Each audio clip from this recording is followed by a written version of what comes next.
I know 7:07, we'll start the Board of Health meeting for the 7th of February. I think our first item on our agenda is prior minutes. And how are we looking for members for those? So I think we can go ahead and do both, because for the first meeting set, it would be Mona, Stefan, and then you, Rich. And then for the second meeting set, it would be you, Rich, Stefan, and then Rachel. Awesome. Okay. Then we shall start with the December 1st. Anybody have any? 13th. I'm sorry? December 13th. Oh, 13th, sorry. Yeah, I showed him. I can approve that one because I was there. Let's do that then. December I did. 13th. I read through it. There is nothing, unless you guys found anything wrong with any. I didn't see anything on the 13th. Stefan? Nope, nothing for me. Okay, then we'll entertain a motion for the December 13th. So, 2022. motion in regards to the minutes for the December 13th meeting. The Board of Health approves the minutes as is. Okay, motion made. Do we hear a second? I'll second. Motion made and seconded. Any other comments? And we'll vote. Mona, Aye. Stefan, Aye. and I also. So the minutes are accepted. 300. How about the January 24th of 2023? Anybody have any comments, additions, changes? I didn't find anything. Sure. Not here either. And we can vote on those. So we'll make a motion. I can make a motion for the meeting minutes for January 24th, 2023. The minutes are approved as written. Do we hear a second? I can second it. Great. Thank you. And I'm sorry, Rachel, I'm so sorry you didn't vote on the first minutes. Can you vote? I Good. wasn't a full member then, so I don't think that I do. Gotcha. That's right. And then the 24th, you were here. Yes, yep. Perfect. So we're back on track. My apologies. All right. So motion's been made and seconded, and we will vote in its entirety. So we'll start with Rachel. Aye. Mona. I wasn't here, so I can't vote right. Then we will move to Stefan. Aye. And I also. So it will have to be 3-0-1. One is not present, and that'll actually go for the first meeting minutes also. All right. So let's jump into the juice bar. So I heard at the beginning of it, bits and pieces. So we don't have an appeal for the fee. That's correct. He decided to not appeal in front of the board, and he is going to pay his balance for the late Gotcha. fee. Perfect. Just out of curiosity, when he applied, this operator applied last year, was it online? Yes. Was that one of Yep. the first batches? Okay. Just trying to think of a reason why that, maybe it was overlooked or missed, but I'm glad that worked out. And we don't have to do anything on this one, correct? Nope. We can move on to the planning board comments. I do have one quick question. Was there also an understanding that if it's missed again next year, that the penalty is doubled, I think, right? Yeah. So when I did reach out to him, I did explain that it's the 50% for a first offense and then 100% for a second offense. So he is paying the late fee. So this does count as his first offense. Okay. Good. So next on our agenda, planning board requests for comments. First one's Warwick Road Extension subdivision. And let's see if we- So we've definitely seen this one. I think we saw it January 10th. So this is definitive subdivision plan. It's the extension of Warwick Road, as well as the construction of 2 new single-family house lots. The project will utilize town water and town sewer. There are existing sidewalks on Warwick Road, as well as a proposed streetlight at the end of the cul-de-sac. The board has voted that they approve the plan, but noted that they are not in favor of construction within the 100-foot buffer zone. And then the revisions for this time, the abutters were labeled differently on the plan, and as well as some changes in the labeling of the stormwater utilities. So it's just a reminder, here is the project. So here is the road they're extending into a cul-de-sac here. In the pink here is the existing sidewalks that they're keeping. And then it's actually not on this plan, but there is a street light right here that was showed on actually the next page of the plan. And here are the dwellings. And then of course you can see in blue here are the wetlands.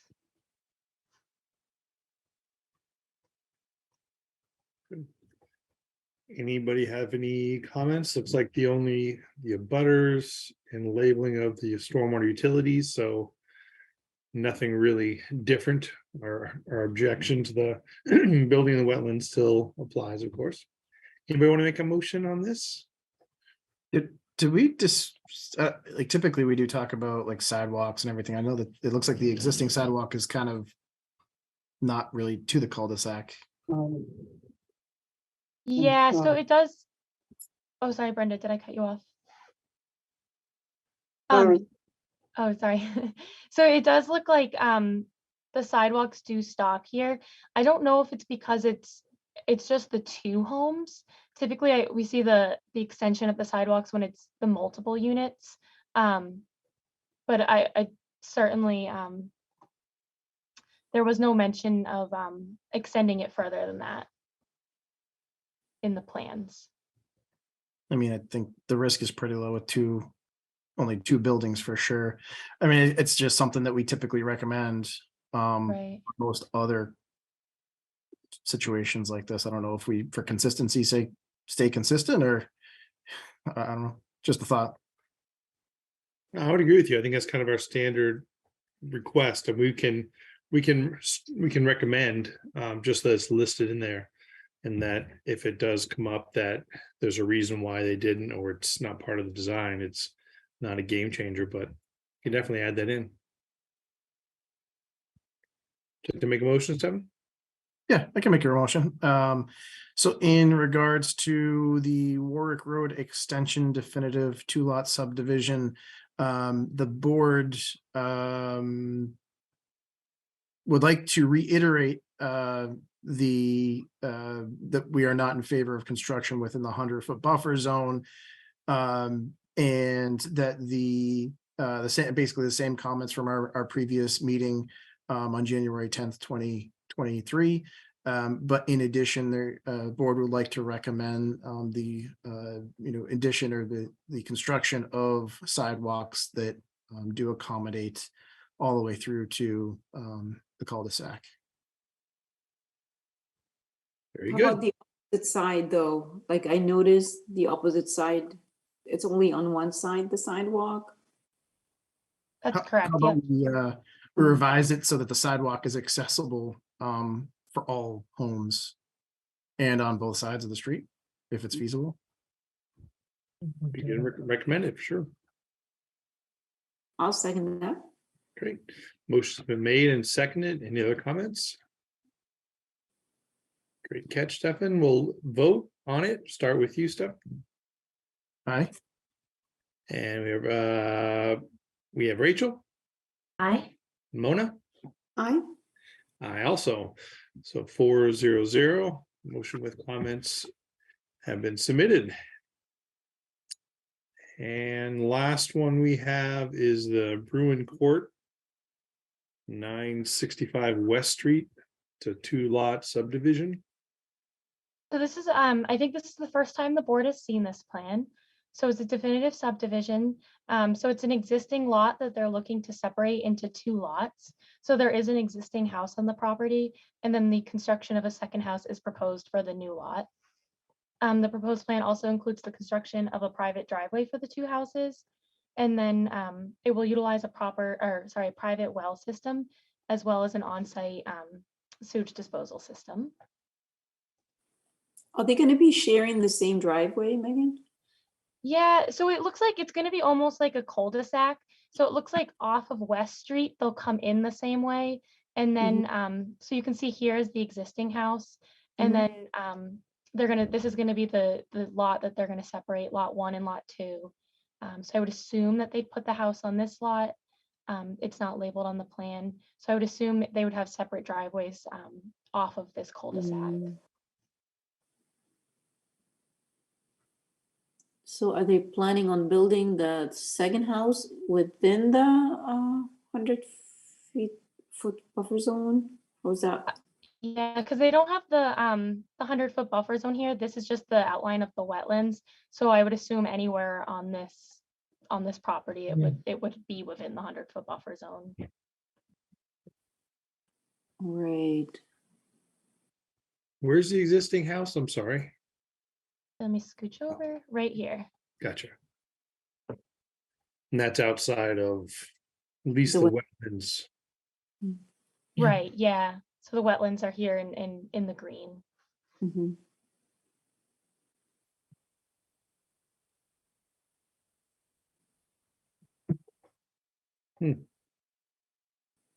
So the new house is gonna be constructed, the whole thing within the wetland area. It does appear that it will be, yeah. Hmm.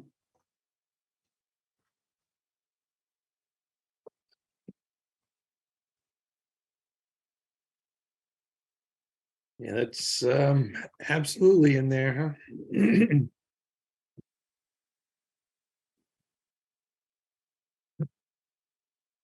And So- they're, I guess I'm confused on what exactly we're voting on here, because obviously they can't build in the wetlands, right? So they should be saying where it's gonna be approximately. Right, it's not even within the buffer zone, it's inside the wetland. Yeah, Right, yeah, so they don't show on like a proposed dwelling, like a lot of plans have the proposed dwelling labeled. But I mean, as you can see, the wetlands do kind of take over this whole lot. So I'm not sure if they'll go in front of conservation, if they'll have guidance from DEP on this one. I'm not sure. Should we hold our vote until the conservation department like decides what they're gonna do, or? So I know that, I mean, most likely we will see this if it goes through for the planning board, we will see this from conservation. So I know, like at that point, they will have their, the conservation board will, it'll appear in front of the conservation board as well. we don't have to do we're not approving, we're just, Right. they're just requesting comments at this stage.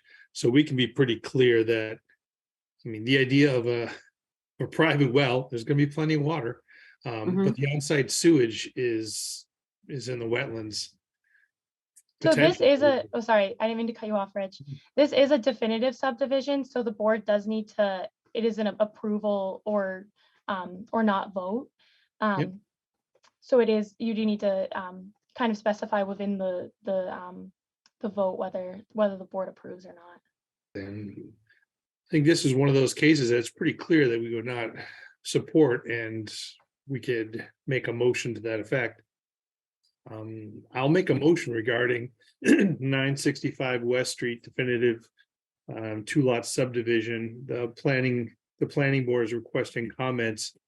The Board of Health does not support the subdivision of this plot of land due to the obvious impact of wetlands building in, as well as waste, water and sewer and on-site sewage. So the Board of Health would not support this. So make This that plan, work? this plan as is, right? Unless they As move is. it, they move the law. Yep, as is. Okay. I'll second that. Okay. Motion been made and seconded. Any other comments? Editing, should we say anything about, unless additional changes or additional details are provided? We'll see it again, so maybe we not supporting it, and then when they come back, well, I'm sure they'll see more details. I think that's fair. Okay. Yeah. Then, and that's the case, let's take a vote. We have Rachel, Aye.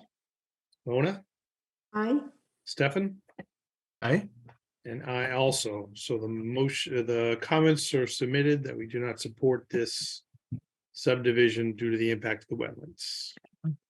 And there we go. I think it's probably the first one we haven't supported, or I think everything's Yeah. been comments, but not a lot to as much gray area. This seems pretty cut and dry. See if that comes back. Right. Anything further we have? Anything else that board needs to discuss? No, so no further plans. Just to put a plug in for Trisha's AED training next week. Did send it into the board. So I know a lot of it is during the work day. So I understand if board members can attend, but Trisha's offering it Monday about 10 to 2, Tuesday 2 to 6, and then Thursday 10 to 3. So they're just half-hour pop-ins, just kind of get acclimated to using the AEDs. The AEDs are now officially up in the town buildings, so that's exciting. We got 9 new AEDs with a capital budget grant request, and obviously timing was kind of perfect. We ordered these back in May of 2022. They had quite a long time wait to get them in, so we conveniently got them in. I feel like when now everyone's eyes are on AEDs, so the timing worked out well. Again, the training is just kind of to keep people more comfortable with using them. Obviously, they do talk you through the use of the AED, but it's nice sometimes to get that muscle memory. So that's something we're grateful for Trish to offer to town employees, as well as we opened up to our board. But aside from that, I don't have anything else. Our next board meeting will be on the 21st of February, and that will be 7 p.m. if the 7 p.m. time works for everyone. And that was decided to be in person. Again, if something changes between now and then, I post 48 hours prior to the meeting date, but as long as I have something posted, I can always make adjustments to it based on the scheduling. So we're scheduled to meet in the finance committee room, which is the meeting we used to do Carol's goodbye, and that the board met in last when we met in person in November. Very good. Yeah, that's great about the AEDs. I know February is American Heart Month, so it's timing is great. Do you think All you'll have right. challenges with the maintenance of the AEDs moving forward? So again, another thing that Trish gratefully agreed to oversee. So it's definitely a heavier lift because it's something that really we haven't had much oversight over before, obviously. So Trish has been working closely with the rec department, as well as the COA who actively have AEDs. So the main thing is to get everyone on a schedule, and obviously the pads as well as the batteries would need to be replaced. So just finding out the timeline for those and making sure obviously that we have it in our budget to accommodate it, and then making sure that they are checked on a routine basis, because having an AED is great, but having a working AED is obviously the take. So if one is there and then someone goes to use it and it hasn't been maintained, then I think that's worse than having an AED, obviously. So it's something that our office would be the responsible parties to oversee. Okay, so thanks so much, Trish. Appreciate that. Yeah, thank you. All right. And if there's nothing else, we can vote to adjourn. Mona, Aye. Rachel, Aye. Stefan. Aye. I also will call it a meeting at 7:26. Board of Health meeting is adjourned. Thank you all so much, and we'll see you hopefully in person the 21st.